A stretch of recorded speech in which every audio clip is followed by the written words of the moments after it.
오늘 하나님께서 우리에게 주시는 말씀은 누가복음 12장 13절에서 21절까지의 말씀입니다.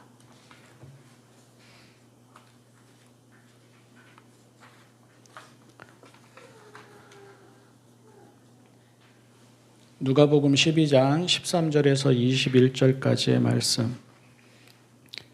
무리 가운데서 어떤 사람이 예수께 말하였다. 선생님, 내 형제에게 명해서 유산을 나와 나누라고 해주십시오. 예수께서 그에게 말씀하셨다. 이 사람아, 누가 나를 너희의 재판관이나 분배인으로 세웠느냐? 그리고 사람들에게 말씀하셨다. 너희는 조심하여 온갖 탐욕을 멀리하여라. 재산이 차고 넘치더라도 사람의 생명은 거기에 달려있지 않다. 그리고 그들에게 비유를 하나 말씀하셨다. 어떤 부자가 밭에서 많은 소출을 거두었다. 그래서 그는 속으로 내 소출을 쌓아둘 곳이 없으니 어떻게 할까 하고 궁리하였다. 그는 혼자 말하였다. 이렇게 해야겠다. 내 곳간을 헐고서 더 크게 짓고 내 곡식과 물건들을 다 거기에다가 쌓아두겠다. 그리고 내 영혼에게 말하겠다. 영혼아, 여러 해 동안 쓸 많은 물건을 쌓아두었으니 너는 마음 놓고 먹고 마시고 즐겨라. 그러나 하나님께서 말씀하셨다. 어리석은 사람아, 오늘 밤에 내 영혼을 내게서 도로 찾을 것이다. 그러면 내가 장만한 것들이 누구의 것이 되겠느냐? 자기를 위해서는 재물을 쌓아두면서도 하나님께 대하여는 부유하지 못한 사람은 이와 같다. 아멘. 가족들과 모여 앉으면 무슨 이야기를 주로 하세요? 밖에 나가서 친구들 만나고 친구들과 모여 앉을 때는 또 무슨 이야기를 하시나요? 사람들마다 귀에 잘 들어오는 이야기가 다른데 여러분은 어떤 이야기가 귀에 잘 들어오고 또 어떤 이야기는 영 들어오지 않고 지루하기만 하세요? 또 어떤 이야기를 나누고 돌아올 때 마음이 즐겁고 흐뭇하고 뿌듯하세요? 사람들이 다 거기서 거기이니까요. 대개는 거기서 거기인 이야기를 하는 경우가 대부분입니다. 여자들이 모여 앉아서 하는 이야기가 비슷하고 남자들이 모여 앉아서 하는 이야기가 비슷하고 청소년들이나 어린이들이 또 그들끼리 모여 앉아서 하는 이야기가 비슷합니다.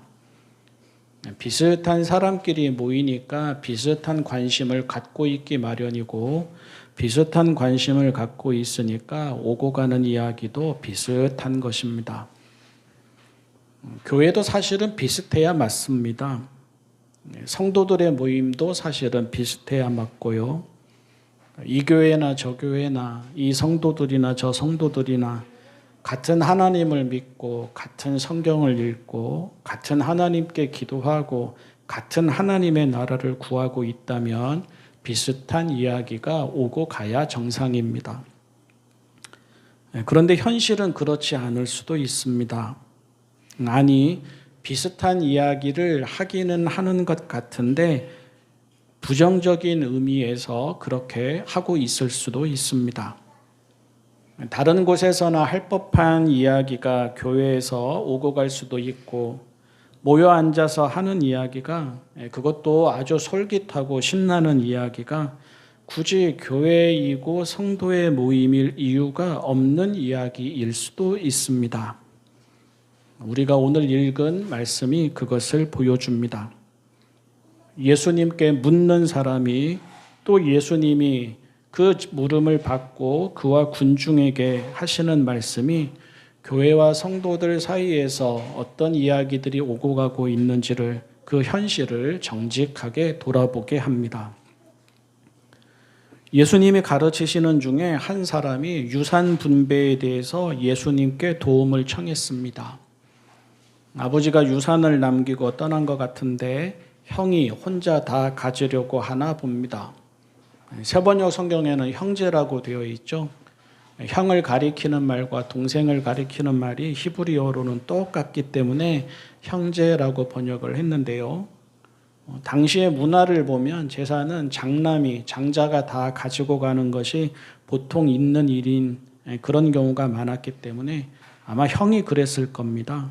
형이 혼자 다 가지려고 한 것 같습니다.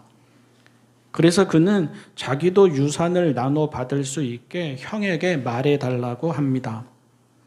우리 생각에는 뜬금없지만 당시에는 선생 소리 듣는 사람들이 하는 일에는 일상에서 일어나는 사소한 문제들을 해결해 주는 것도 다 포함되었습니다.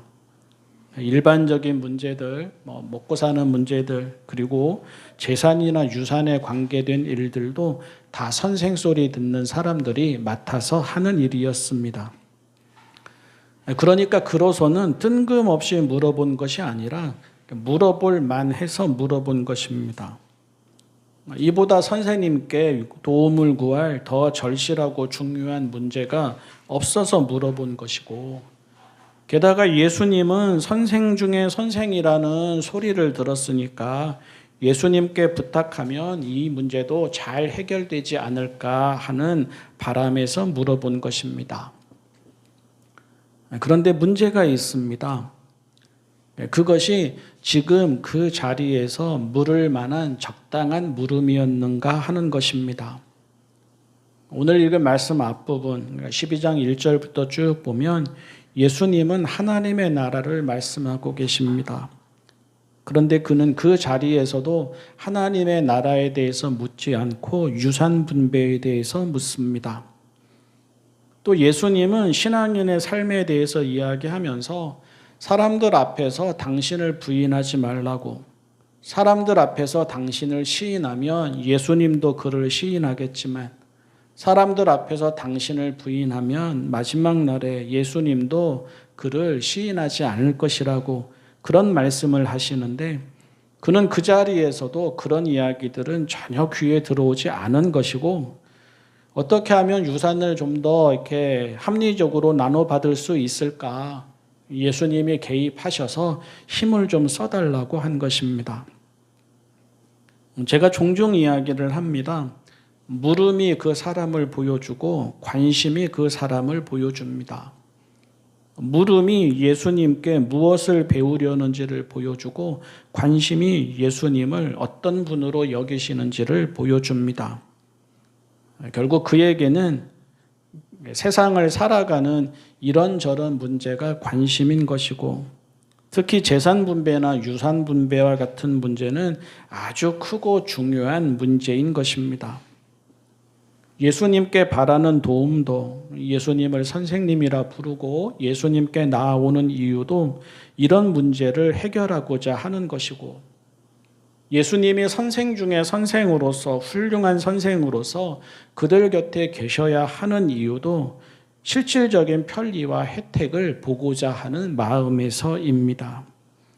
그래서 그 자리에서도 예수님이 하시는 말씀은 귀에도 눈에도 들어오지 않은 것이고 오로지 그 문제의 해결만을 바라고 물어본 것입니다. 화려한 삶과 풍요에 취해서 하나님을 잊어버린 왕 솔로몬, 이 솔로몬도 하나님 앞에서는 그런 것을 구하지 않았습니다. 바라는 것이 무엇이냐고 하나님이 물으시자 그는 자기는 아이와 같이 어리석다면서 듣는 마음을 구하였습니다. 그 마음을 꾸준히 이어갔다면 솔로몬은 화려하기만 한 왕이 아니라 다윗과 같은 신실한 왕으로 기억되었을 것입니다. 아직 복음서에서 나오지 않았지만 이제 복음서 읽다가 보면 나오게 될 거지이자 소경이어서 동냥하며 살아가던 바디메오, 이 바디메오도 예수님 앞에서는 그런 것을 구하지 않았습니다. 바라는 것이 무엇이냐고 예수님이 물으시자 그는 돈이 아니라 눈을 뜨기를 구했고 눈을 뜨게 되자 바로 즉시 예수님을 따라갔습니다. 하나님 앞에 서이고 하나님께 구하는 것이기에, 예수님 앞에 서이고 예수님께 구하는 것이기에 그들은 세상의 이런저런 문제에 대한 답을 구하지 않았습니다.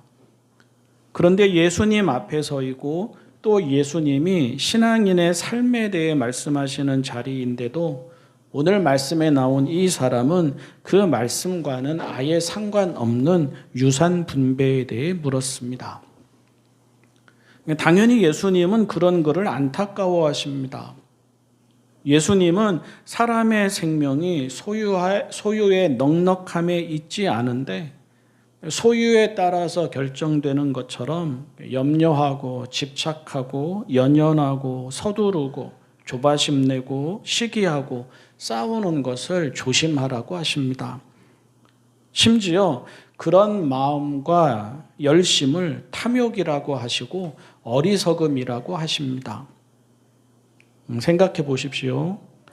기도를 하는데 바라는 그 내용이 다 부, 명예, 권력 등이라면 어떻게 되겠습니까?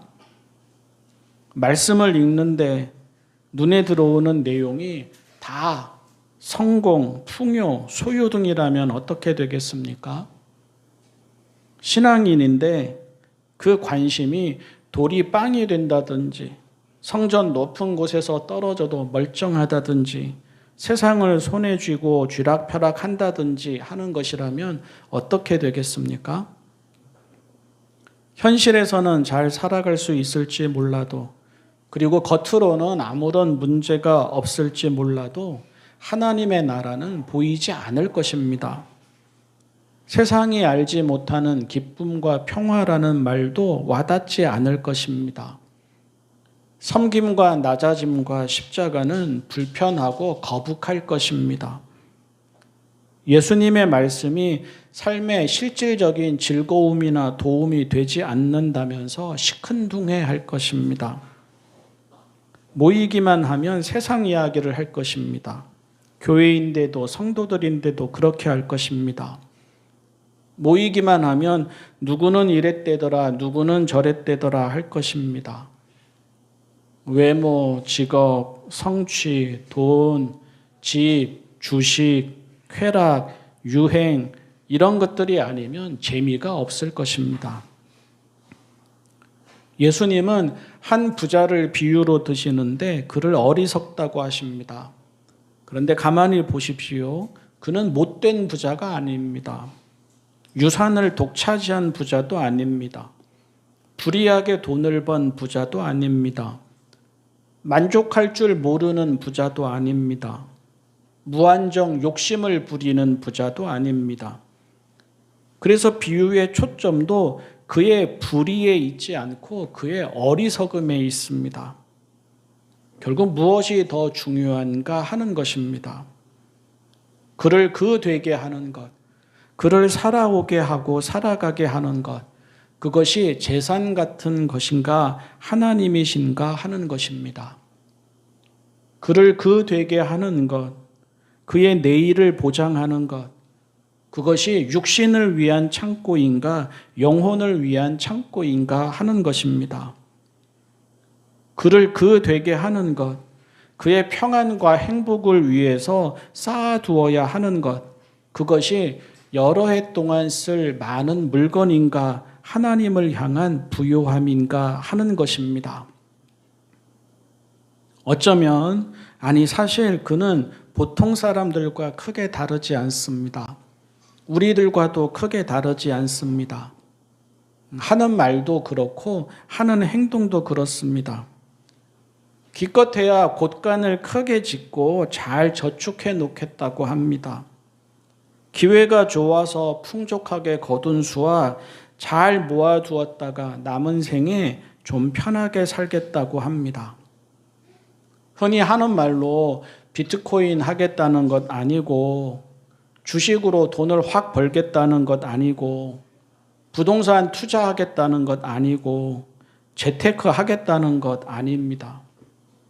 열심히 일하고 그에 맞게 보상받고 그 받은 보상 잘 관리해서 평안히 살아보겠다는 것입니다. 누구라도 가질 법한 평범하면서도 당연해 보이는 소망입니다.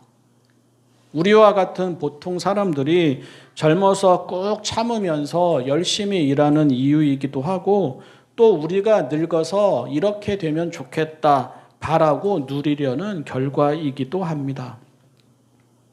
다만 문제는 그 다음입니다.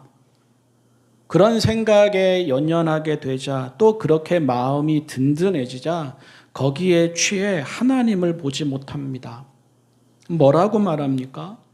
이제는 즐겁게 살 일만 남았다고 생각합니다. 자기 힘으로 자기 스스로 미래를 다 준비한 듯 안심하고 자신합니다. 그러니 입만 열면 나라는 말이 나옵니다. 평생을 먹고 살 재산은 장만했을지 몰라도 생명은 그의 손에 있지 않다는 것을 깨닫지 못합니다. 그 밤에라도 하나님이 부르시면 다 놔두고 떠날 수밖에 없는데 그것을 잊어버립니다. 다시 말하지만 예수님이 말씀하시는 비유에서의 그의 문제는 욕심이 지나치다는 것이 아닙니다. 남들보다 더 불의하다는 것이 아닙니다. 그의 문제는 자기가 가진 그 소유에 안심하느라 영혼의 소중함을 알지 못한다는 것입니다. 자기의 삶과 자기의 노력과 자기가 거둔 것과 자기가 성취한 것에 대한 자신감에 넘쳐서 생명의 주인이 누구이신지를 알지 못한다는 것입니다.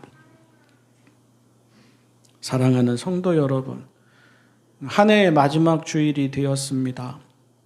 올해도 참 열심히 살았습니다. 지치게도 살았습니다. 이를 악물고 버틸 때도 있었습니다. 수고와 결과로 인생을 판단한다면 우리 모두가 위로와 칭찬을 받아야 마땅합니다. 또 우리 나름대로 할 말도 있습니다. 아니, 나름대로는 할 말이 많습니다. 한편으로는 우리가 살아온 삶에 대한, 우리가 수고한 것에 대해서 충분한 인정도 받고 싶습니다. 또 한편으로는 우리가 노력한 만큼 거두지 못한 것이나 우리가 해내지 못한 것에 대한 변명이나 핑계도 하고 싶습니다. 그런데 초점을 바꾸어서 수고와 결과가 아니라 초점을 바꾸어서 우리가 마음을 어디에 두고 또 우리가 무엇을 바라며 살았는지로 판단한다면 어리석은 부자의 모습이 오늘 우리의 모습일 수도 있습니다. 눈에 보이는 재산을 쫓다 참된 재산을 소홀히 했을 수도 있습니다. 육신의 창고는 지난해보다 좀 더 채워져 가는데 영혼의 창고는 텅 비어가고 있을 수도 있습니다. 되었다 하는데 그 되었다 하는 삶이 나라는 말로 가득 차 있을 수도 있습니다. 되었다 하는데 믿음에서는, 기도에서는, 영혼에서는, 하나님과의 관계에서는 지난해에 비해서 한 발자국도 앞으로 나아가지 못했을 수도 있습니다. 예수님은 우리가 세속적으로 부유한 사람이 아니라 하나님께 부유한 사람이 되기를 바라십니다. 생명은 하나님께 있기 때문입니다. 아니, 하나님께 부유한 삶 자체가 생명이기 때문입니다. 남은 며칠만이라도 겸허히 돌아보아야 할 것입니다. 서럽다면 왜 서러운지, 원망스럽다면 왜 원망스러운지, 아쉽다면 왜 아쉬운지, 화가 난다면 왜 화가 나는지, 만족한다면 왜 만족하는지, 뿌듯하다면 왜 뿌듯한지, 감사하다면 왜 감사한지 묻고 답하다 보면 그에 대한 답이 오늘 우리가 어떠한지를 정직하게 보여줄 것입니다. 기도하겠습니다. 사랑의 하나님, 열심히 살아가는 저희, 그 열심이 하나님을 잊게 하는 열심은 되지 말게 하여 주십시오. 계획을 세우고 최선을 다하고 그에 맞게 열매를 거두는 저희, 무언가를 이루거나 무언가가 되었다고 혹은 무언가를 이루지 못했거나 무언가가 되지 못했다고 생명이 어디에 있는지를 잊어버리지는 말게 하여 주십시오. 눈과 마음을 하나님께 두게 하여 주십시오. 사라질 재산이나 잠시의 재산이 아니라 영원한 재산을 불리게 하시고 육신의 창고가 아니라 영혼의 창고를 해마다 조금씩 더 채워가게 하여 주십시오. 예수님의 이름으로 기도합니다.